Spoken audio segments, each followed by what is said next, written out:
Bole Baba Ki Jai. In our last discourse, we read about the Pandavas being born. Pandu had been cursed to not be able to have children with his wives, otherwise he would die. And so Kirti, his first wife, had a boon where she could call down a deva and he would make a child with her. And so she did that for 3 sons, and then Madri, the other wife of Pandu, also wanted to have children, and so she called the Ashvin twins down, and she had a pair of twins. So we have 5 children in the Pandu family, and they became known as the Pandavas, and then the Mahabharata begins. And chapter 7 attempts to sort of summarize some of that, but I find it very confusing. I think better if people just read the Mahabharata if they want to have that whole story. But basically, we're going to move up to chapter 8, and on the second page, we have Yudhishthira, who is the eldest son of Kirti, who was part of Dharma, and a very good king. When he wanted to retire and go to the Himalayas, he installed Paraksit, who was actually the grandson of Krishna's sister. So after reigning for 36 years, the Pandavas went into the Himalayas and quitted their mortal coils.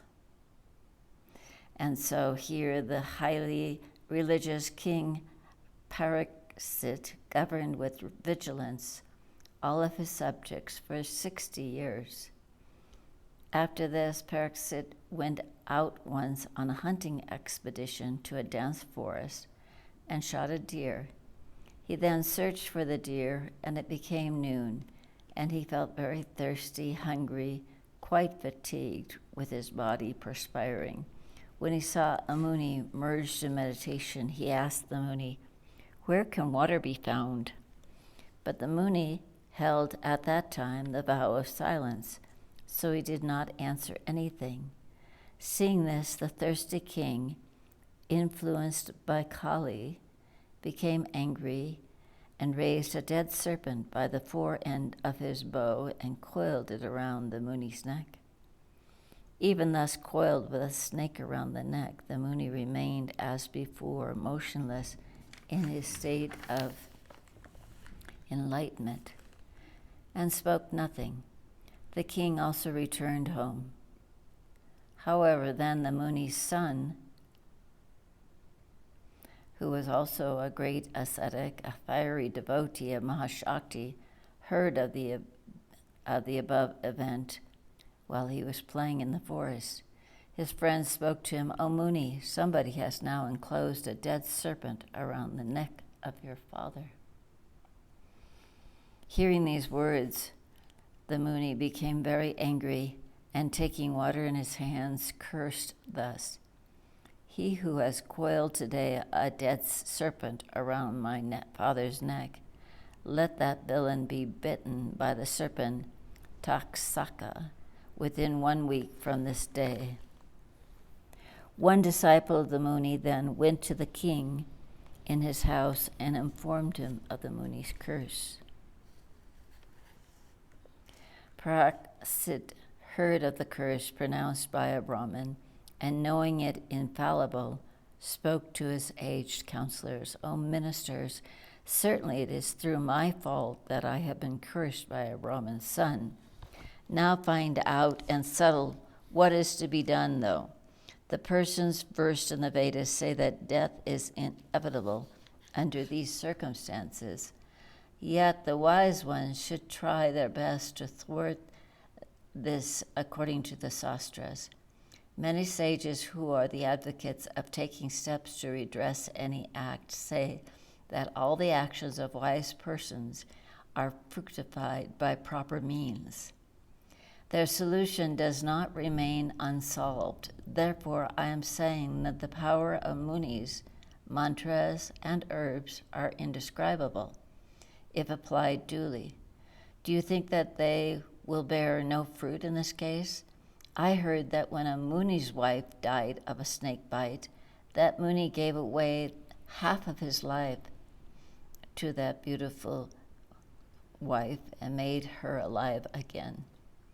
It is not proper for the learned to depend on the maxim that what is inevitable must come to pass. One must try one's best to act for the living present. O ministers, have you seen any person in the heavens or in the world who remains idle, depending on fate alone? The sannyasins have renounced the world, but they must always have to go to the houses of the householders, whether they be invited or not. See again, supposing that food of a person is brought him unasked for, and suppose it is thrown into the mouth by someone, can you conceive that that food would go down into the belly from the mouth without one's effort? Therefore, one should exert one's own power from the very onset. Though the intelligent one should be satisfied with the thought, what can be done? It is not ordained in my fate. When Paraksit said this, the ministers asked, which muni made his dead wife alive again by giving her half of his own life? And how did his wife die? Kindly describe all these in details to us.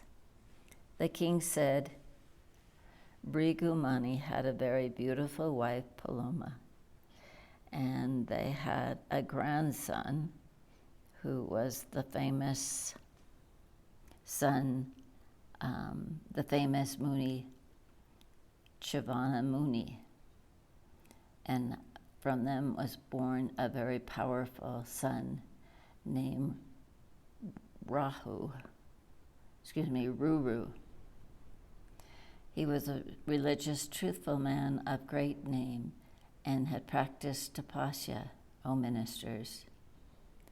In the meanwhile, the chief Apsara, Menaka, held sexual intercourse with Vishvavasu Gandharva on the banks of a river and became pregnant.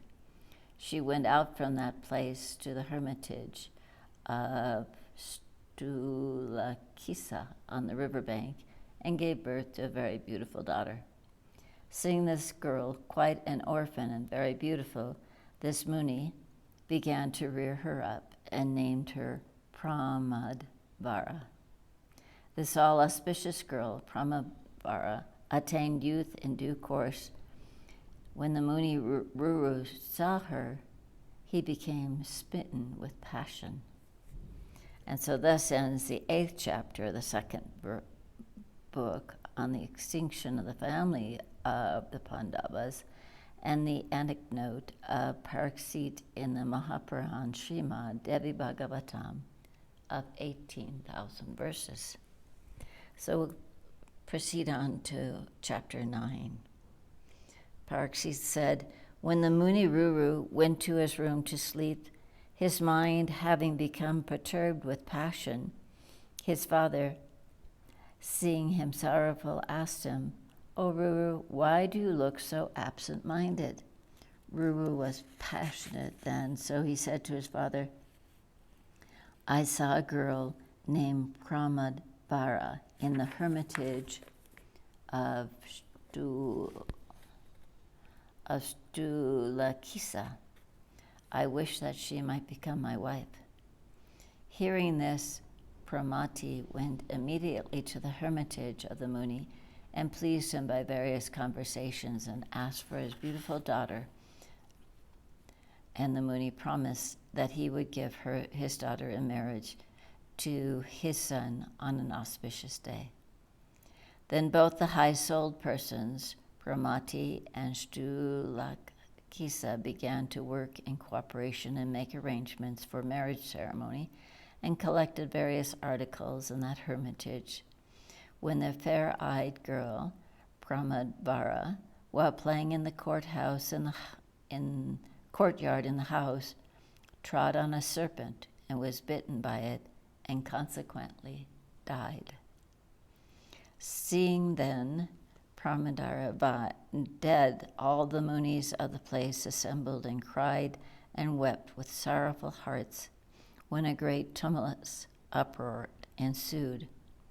Though the life departed from Pramadvara's body, yet seeing the brilliant luster of her lifeless body lying on the ground, her nourisher and father became very sorry and wept out loud.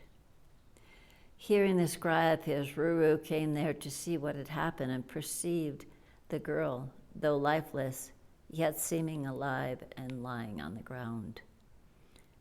Seeing the munis and the rishis all weeping, Ruru went out from that place and with a grievous heart began to cry aloud, "Alas, fate has certainly sent this serpent as the cause of all my miseries and to mar all my happiness.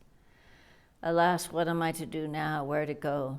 When my beloved has fallen into the jaws of death, I do not want to live any longer, bereft of my future wife.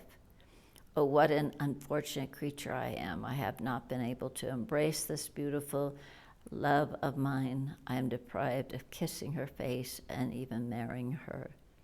Alas, fie to my human birth. Let my life get out just now, inasmuch as I could not, out of mere shame, throw myself on the burning pyre along with my beloved.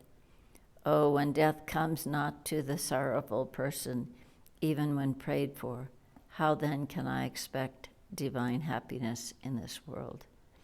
So let me now drop myself in the lake or enter into a burning fire or drink venom or strangle myself by the rope around my neck." Thus Ruru wailed much on the bank of the river, and long reflecting in his mind, found out a way and thought what would be the advantage in death.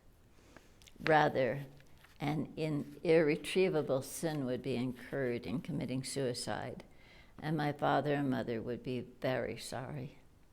See me commit suicide, my bad luck and enemies will be gladdened. There is no manner of doubt in this. What benefit will my beloved gain if I commit suicide or if I be distressed for her bereavement? Suppose I die, even then my beloved will not become mine in the next world. So there are many faults in my committing suicide, but there is no fault if I preserve my life. Thus coming to a conclusion, Ruru bathed, performed his pujas, and became pure. He then took water in his hand and said, "Whatever good works, worshiping the gods, that I have done, and if I have performed with devotion the service to my preceptors and teachers and superiors, fire ceremonies, japam, tapasya, if I have studied all the Vedas, and if I have recollected Gayatri and worshipped the sun, then let my beloved have life and get up as an outcome of my merit. If my beloved does not get back her life, I will certainly not be able to live." Thus saying, he worshipped the devas mentally and threw that water of his hands on the ground. Thus Ruru, with a sorrowful heart, was weeping.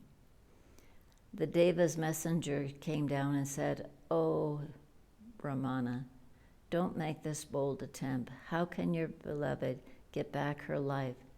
The life period of this beautiful girl, born of the Gandharva's sperm and the Aspara's ovum, is now exhausted.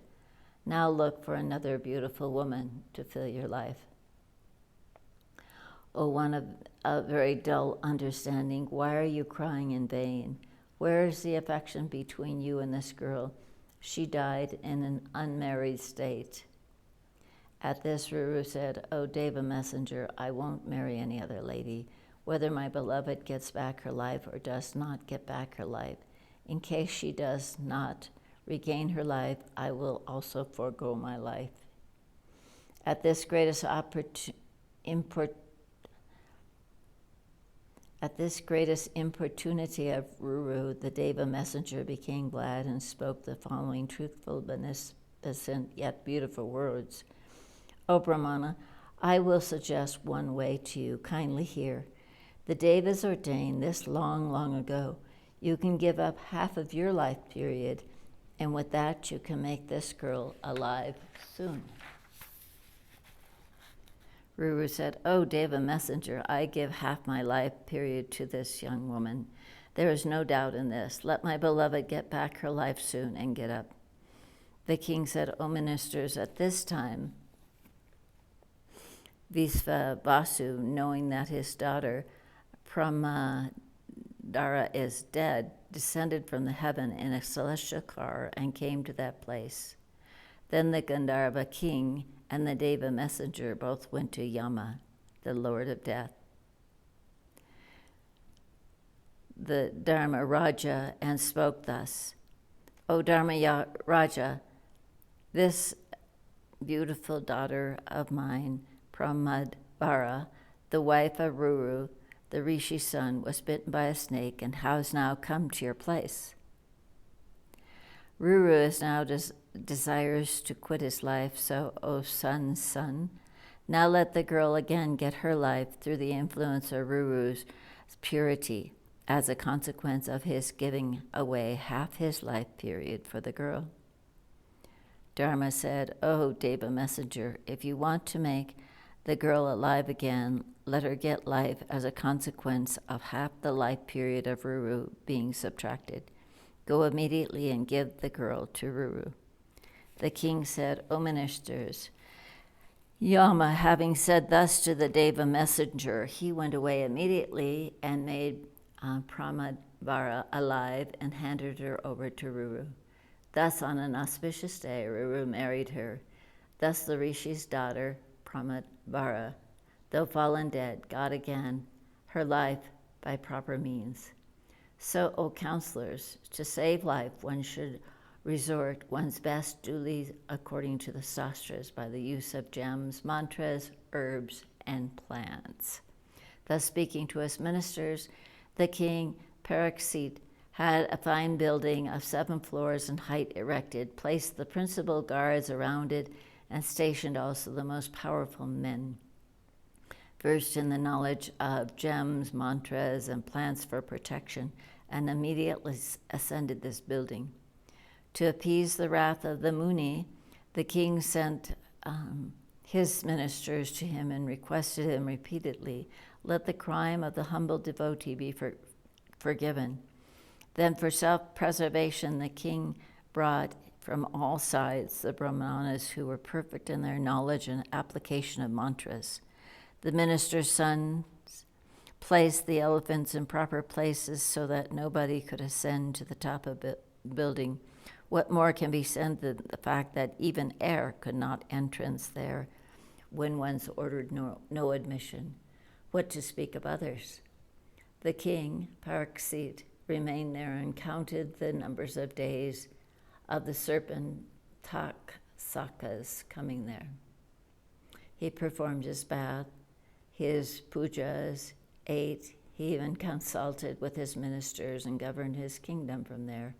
O Rishi, at this time, a Brahmana named Kassapa, versed in the mantras, heard of the curse of the king and thought that he would get abundant wealth if he could free the king from Taksaka's poison, and proposed to himself that he would go to the place where the cursed king, Paraksit, was staying with the Brahmanas. Pondering thus, the Brahmana went out of his house on the expectation of wealth from the king. Thus ends the 9th chapter, the 2nd book, on the account of Ruru in the Mahapuran Srimad Devi Bhagavatam of 18,000 verses. Mahadevi Mata Ki Jai, Mahamaya Mata Ki Jai, Bole Baba Ki Jai.